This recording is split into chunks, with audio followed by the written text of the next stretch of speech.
water, earth, fire, air, sequel videos. That's right, ladies and gentlemen, long ago we made a video on the WTF moments in the original Avatar The Last Airbender series, and now it's time to show that same love to its sister series, The Legend of Korra. Or is it a sequel series? Wait, is it a standalone? It's not a direct sequel, it's a reimagined. Well, either way, Legend of Korra has some WTF moments. And considering that we talked about the original series, I think it's time we talk about the WTF moments from The Legend of Korra. That's right, you asked for it, and now we're gonna give it. A little bit later than we planned. Now, Korra is a series that is darker in tone from the get-go. It deals with more complex issues in terms of its villains and the events its characters go through. Not to mention the fact that it had the unique opportunity of having 4 separate stories as opposed to Avatar's overarching story. It just leads to way more opportunities for some pretty crazy WTF moments, and I'm just so excited to talk about them because I'm sick and twisted like that. By WTF moments, we mean parts of a series that you just watch and you literally sit there and go, what the fuck? That are like truly crazy and out there and dark and all this stuff. And when it comes to Legend of Korra, there's more than enough of that. Quick spoiler disclaimer, of course, because we're going to be going deep into the series. And also, if there's any WTF moment that we didn't get to on this list, put it down in the comments down below. There's always a chance for part 2. Without further ado, buckle on in and let's get ready to talk about some truly WTF moments in The Legend of Korra. The Earth Queen's death. Now, I'm gonna be straight up, and I'm sure you all agree with me, the Earth Queen sucked. She was a member of a royal family, she was self-entitled, their whole empire was falling apart around them, she was a brat, and she was bad at leading her country, so her death was not the worst thing to happen to the Earth Kingdom. But I'm not gonna lie and say that the death didn't come out of nowhere. Basically, what happened was Zahir and the Red Lotus were trying to get a hold of Korra so they could do their evil plan deal. They were gonna trade all of the airbenders for Korra. However, when the plan went sour, Zahir just decided to go full bad guy and just kill the Earth Queen. But that's not even that WTF, it's the way he did it, which was extremely brutal. Zahir has this way of killing people with his airbending, which first of all goes against everything airbenders stand for, which is super twisted, where he literally sucks the oxygen out of them and just chokes them to death. This isn't an off-screen death or anything like that, and it's not like they're like, oh, the Earth Queen's not doing so good. Like, no, they admit she's just dead. And he killed her. He's right there killing her. Look at that. Wow. It just shows how weak she really was without her guards and everything, and just how cold-blooded Zahir was. Like, god damn. This was just such a brutal death, and it kind of came unexpectedly. It was just so jarring. Compared to the other deaths in the Avatar franchise, this is one of the most brutal I've seen and one of the most WTF. You wouldn't dare attack a queen! I don't believe in queens. Amon's backstory. Amon is an incredible villain and my favorite of the Korra series by far. His creepy mask that's actually kind of cool and I want it. His whole being Hitler thing, which is pretty on the nose but kind of accurate. The fact that he dealt with like real political type issues instead of just being I want to destroy the world type. He was smart, he was extremely powerful and dangerous, and he was a liar! That's right, it turns out Amon, who was the head of the anti-bender movement, was actually a waterbender, you dummy. Why are you lying to people, Amon? Not to mention the fact that he was also a bloodbender, which is pretty WTF because, you know, bloodbending's crazy, dark, but his specific backstory is insane. His father was a disgraced crime lord who got his bending taken away by Avatar Aang. So we just got face surgery and moved to a water tribe and it was all cool. He hooked up with a girl, you know, had a couple kids, one of them being Amon and his brother, Councilman Tarrlok. That was a twist. But the second that his father learned that they were waterbenders, he began to basically abuse them in an attempt to make them extremely powerful and one day take down Aang in retribution for what Aang did to him. He would have them attack innocent animals and turn them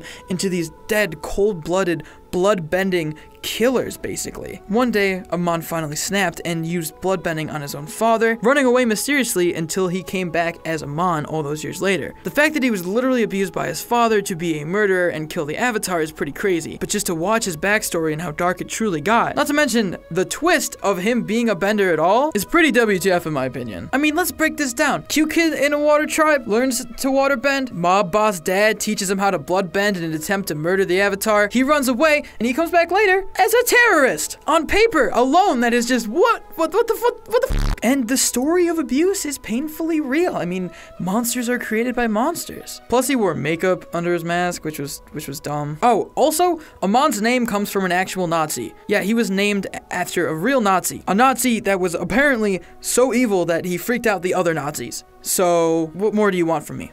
And I will destroy you.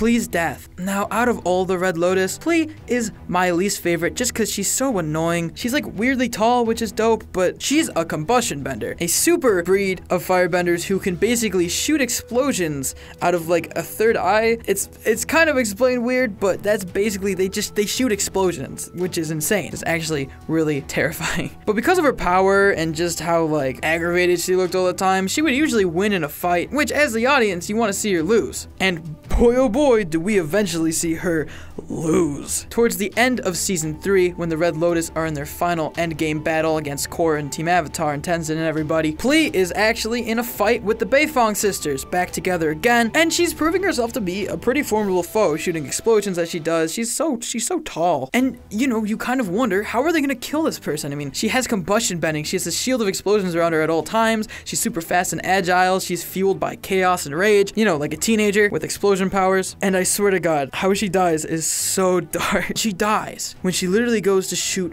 an explosion out of her mind, and then she gets a plate of armor metal bended around her head, trapping the explosion in. She blows her head off. Just look at this. What a brutal and dark and twisted way to kill off a villain. I mean, she's a villain, but like, damn, she literally exploded herself. First of all, it's super clever, but like in a morbid way, and it's really creative in a dark way. Just to watch this happen is insane. In the end, she was her own downfall. But again, this is just one of those super twisted and out there dark deaths that I did not expect Avatar to have. But after this, I realized I had seen it all, and they're just gonna kill people off in the most morbid ways possible. I just want to point out that the entire point of the first series was how Aang was trying not to kill anybody, and in The Legend of Korra, they kill everybody. That's fun. That's great. Please!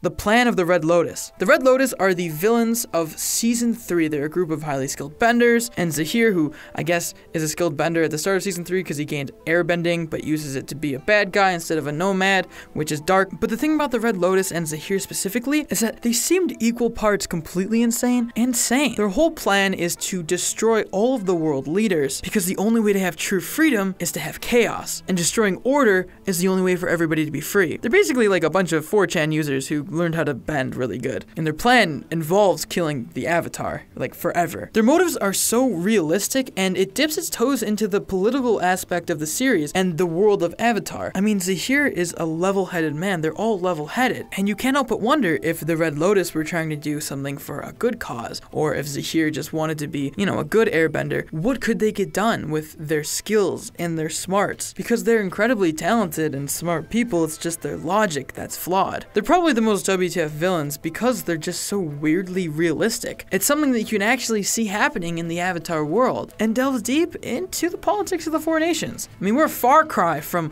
Ozai, who just wanted to destroy everything and rule the world. He was just a tyrant. I mean, that's normal. The Red Lotus are scary, realistic, and really attractive. I'm just gonna say it, all four of them. They're attractive people. Zahir has got a jawline that could cut glass, okay? And he's built. I don't know what he was doing in prison. Oh, also, he can fly like Peter Pan. That's crazy. Actually, this is number 7. Change it.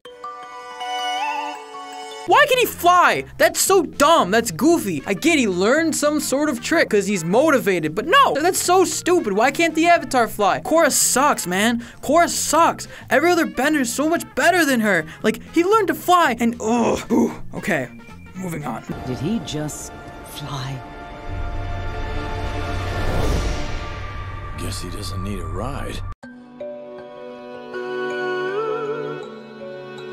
The Spirit World integration. Now, the Spirit World was always a WTF place, and although it wasn't touched on too much in the original series, it was alluded to a lot. We saw Aang go there a couple times, and it was this kind of big mystery that you kind of just had to infer about. But Season 2 of Korra dug deep and decided we're gonna explain all the Spirit World, and we're gonna take away all that mystery, and we're gonna give logic to everything, and I didn't hate it at all. But regardless, I cannot deny that the Spirit World and the whole aspect of it is pretty WTF. You have things like the Fog of Lost Souls, which is just a fog that's, I guess, a spirit and traps people in it to be lost forever. We actually get to see Zhao the Conqueror, the main antagonist of Season 1, who's been trapped in the fog for years. He has gone completely crazy, and he thinks Tenzin is Aang, which is kind of racist. But just to see him go absolutely insane, I mean, that's dark. And you just wonder, like, what other horrors are in this terrifying world of Spirit. We got to see Swole Dad Aang though. It's pretty dope. But I think the most WTF part is at the end of season 2 when Korra decides to leave the portals open. Forever, the Avatar has been the link between the spirit world and the human world, but she makes this giant decision to just leave the worlds open to each other and let them interact. Not only is this crazy because of the concept alone, but it's a huge world-changing decision that impacts Korra for the rest of the series. I mean, spirits are just always going to be in their world. People can always go to the spirit world. Republic City actually gets run over by like trees and plants. Like, this changes the landscape of the entire world that these characters are in. And I give Avatar props for sticking to their guns and making a decision like this to change the world this much and to write it out and see how it plays out. It's a huge change in the series, and the fact that Korra even had to change this big just shows how unique the Avatar franchise is and what they're willing to do for the sake of telling a great story. Trying new things and taking risks just to see what happens. But man, those spirits, man, they're crazy. And doesn't the Avatar have ponytails? Do you mind?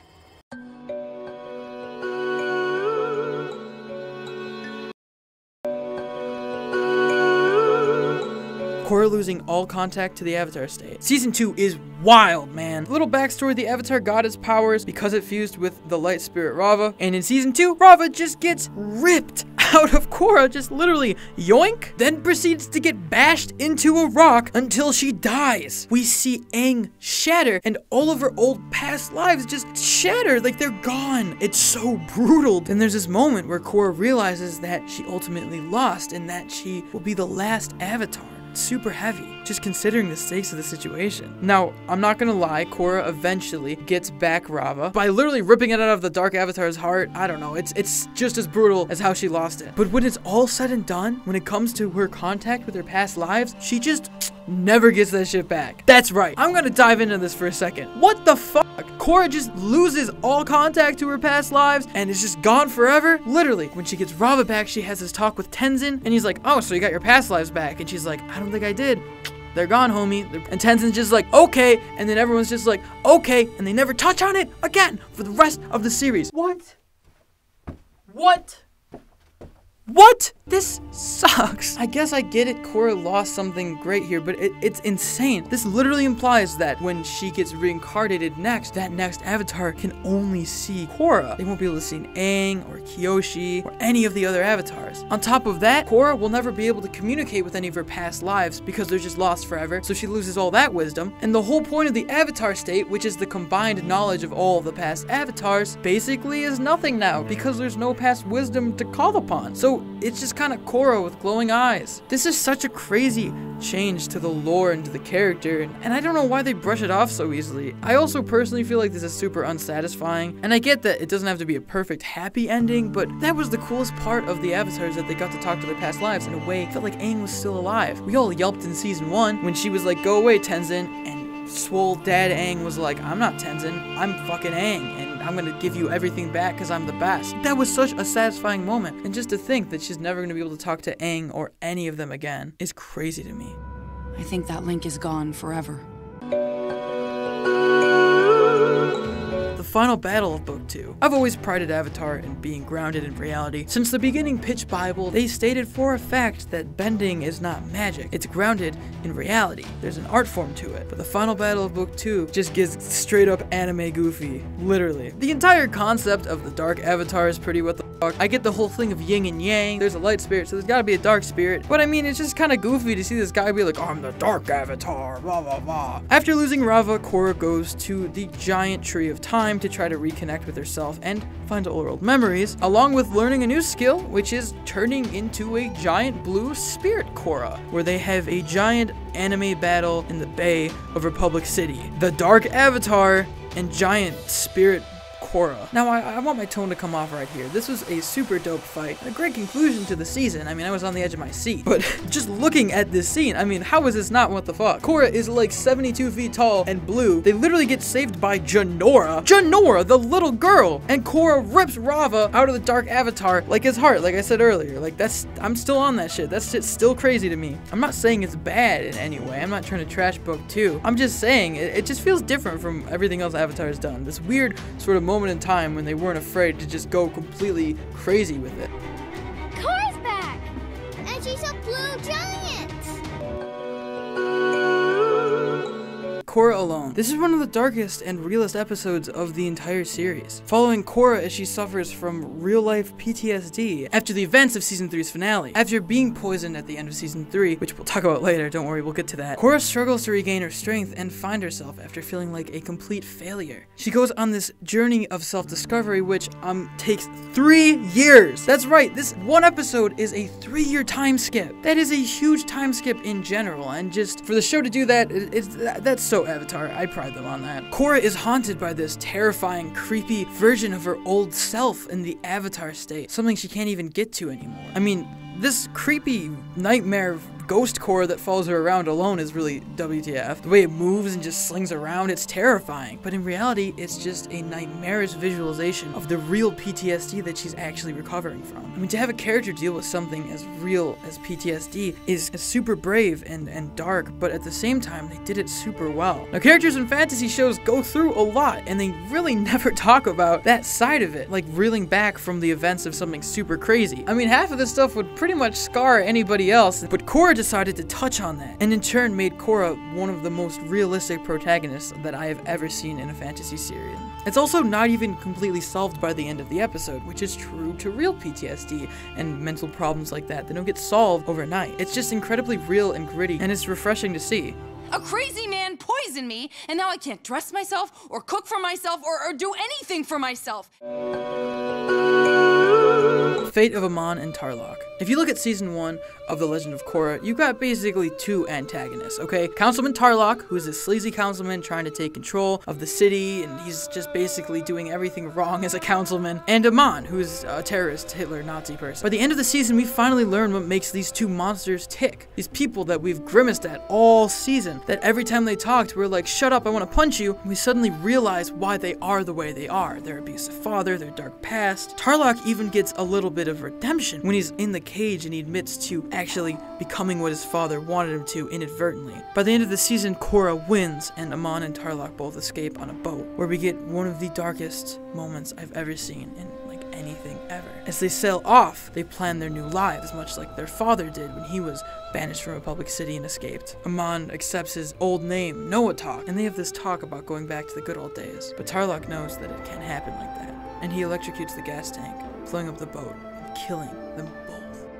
Oh my god, it seems like there's going to be a semi-happy ending for these complex villains, and then we just get hit over the head by one of the most emotionally dark points in the entire series. And I pride it in having the guts to show an on-screen death like this, one that's this gruesome, one that's this complex and dark. I mean, it's literal suicide, paired by the one single tear Amon or Noatok sheds right before it happens, almost as if he knows that he's lying to himself too. What I pride this on is it makes you feel bad for the bad guys, which is so hard to do, but that's why this is so god tier. Like, I don't have much else to say. I mean, just watch this scene for yourself. If you haven't seen it, actually watch all of Season 1, and then it'll hit you like a ton of bricks. It'll have way bigger of an effect. It will be just like the good old days.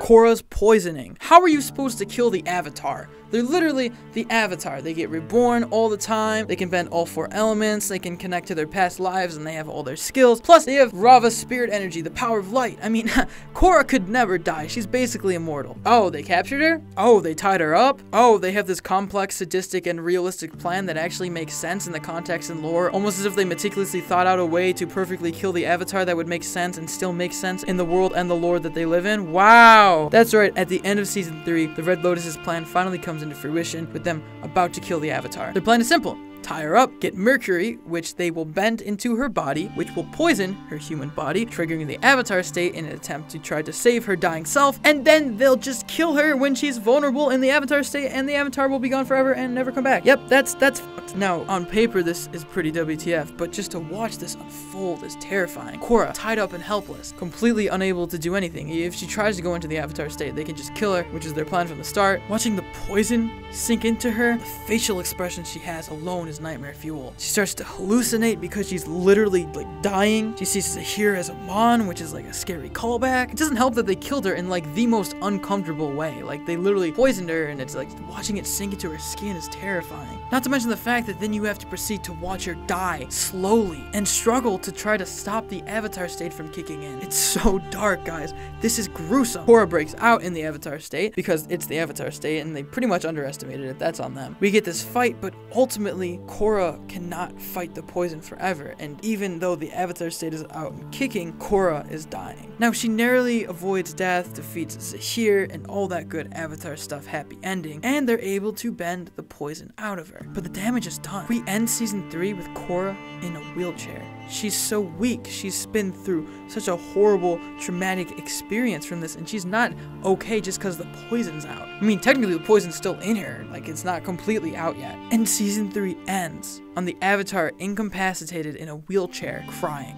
Mic drop, dude. Mic drop. I don't know what gets worse than that. What gets worse than that? You tell me, America. The idea of poisoning the Avatar, the realisticness of the plan. It's not just like, we'll chop her head off or we'll bend her to death. No, like, it's a thought out, realistic plan that's pretty much thought of by psychopaths. Like, this is some Ted Bundy stuff right here. The fact that it works pretty much to the point where she almost dies and then she's kind of dead inside. It's all bad, man. That's why I think it's the most WTF moment of The Legend of Korra. So there you have it, guys. Those were the top 10 WTF moments in The Legend of Korra. As always, I'm just a human boy and I am not perfect. So again, if there's any moment that you think we missed or a moment that you personally felt was more WTF, please let us know in those comments down below or tweet to me at @ItsRetroNemo or at Roundtable Vids. So always, if you want to consider helping out the Roundtable, you can check us out on Patreon or become a member of the channel. There you can get exclusive access to scripts and avatars. As always, if you enjoyed this video, make sure to like and share it, and make sure to hit subscribe, hit that notification bell to stay in the loop with all things animation, guys. I'm Retro Nemo. This is a top 10, and I'll see you next time. Peace.